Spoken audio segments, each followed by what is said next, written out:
Alhamdulillah, wassalatu wassalamu ala rasulillah, amma ba'd. Bismillah, assalamu alaikum wa rahmatullah. Indeed, all praise and thanks are due to Allah, and peace and blessings be upon His Messenger. Proceeding to the video, we begin with Allah's name, so peace be upon you, welcome and greetings.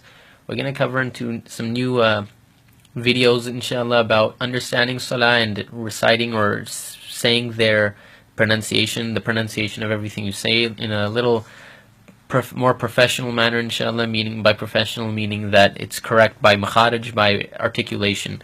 So we're going to be focusing on that and the meaning, inshallah. So we'll jump right into it. When we start off with Fatiha, we say, or before we even do Fatiha, when we're starting for the Salah, we say Allahu Akbar and we raise our hands. So we're going to say Allahu Akbar. If you remember the rule of the lam, the alif here has fatha, so we're going to make the lam in the word Allah lafzul jalala, we're going to make that heavy or tafkhim. So we're not going to say Allahu Akbar, we're going to say Allahu Akbar, Akbar. And that's pretty much how we're going to say it. And its literal definition or translation is Allah is greater than.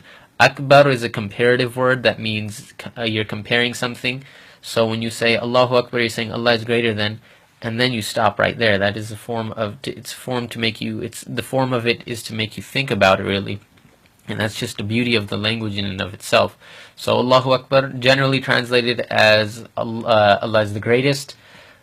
That's correct, yes, but the proper or the technical, the direct translation is Allah is greater than. Generally, it's not. You don't see it translated like this because at first glance it doesn't really make much sense. But if someone kind of explains it to you of the linguistics of the language itself, it kind of makes more sense. So now, after we say Allahu Akbar, we start the Thana, and you might not say this one, but that's okay if you say another one in a different narration. But this is one of the ones that I've seen more popular around. So we're going to go with this one, and we're going to start Subhanaka Allahumma, Subhanaka Allahumma, wa bihamdika, wa tabarakasmuka, wa ta'ala jadduka, wa la ilaha ghayruk. So one more time, Subhanaka Allahumma wa bihamdika wa tabarakasmuka wa ta'ala jadduka wa la ilaha ghayruk. And again, these are designed to try to help you fix maybe if you have any mistakes in reciting these things or the Thana or anything like that of its nature, to try to make sure you can fix those mistakes. So the meaning is Subhanaka Allahumma. Now the word Subhan comes from the root of sabaha, which means to float, and technically we see it defined as glory be to Allah, but we don't really understand that much.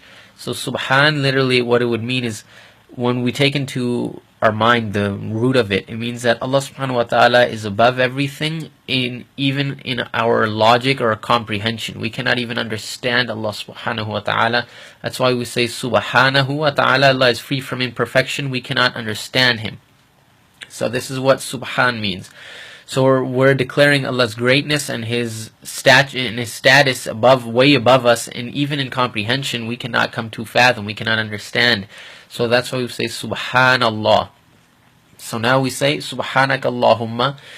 O Allah, you are far above our comprehension. So the translation, you are far above our comprehension, O Allah. Wa bihamdika, and with you, your praise, and with your praise is also, we cannot imagine the greatness of Allah, we cannot imagine the due respect or the due praise He deserves. We in ourselves are incapable of even measuring this in our minds.